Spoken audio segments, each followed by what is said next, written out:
a big part of, I think, my mapping and the way that I hear sounds has to do with carving a sound out almost in a sculptural way.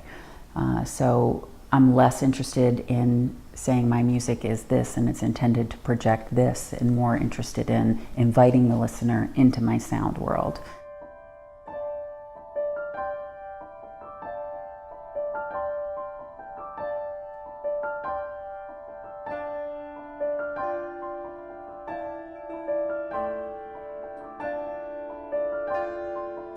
The first project is actually on display over here, and it's inspired by a series of paintings by Baltimore-based painter Jim Condren. Holly Roadfeldt, she's working on a series of pieces inspired by female composers for her students. So I'm sort of telling some of her stories through the lens of these paintings. Then the next piece that's on the agenda, which is a larger scale project, is my orchestra piece for the Beaver Island Music Festival. It's called Baroque on Beaver. It's a commission. They've asked me to write about the island community in some capacity.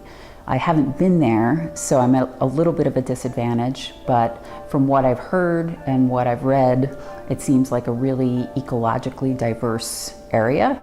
As a consequence, there's a ton of birds, so one of the things that I decided to do was map some of the bird patterns as you go around the island.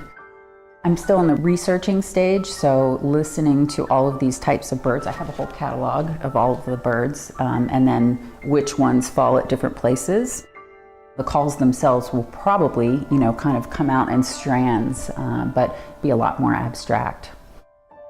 It's been wonderful to work on a small-scale project like the piano pieces alongside a large-scale project. I love being able to wander off into the woods. Usually I have to get up really early, and that's when I compose, because it's the quietest time in my house. Whereas here, especially with the live-in, I can go to sleep, I can wake up in the middle of the night, I can play the piano, I can compose, I can have a burst and not feel in any way like I'm going to disrupt anything. I feel very good about the work that I've done here, and certainly feel like it will propel me through the next 12 months.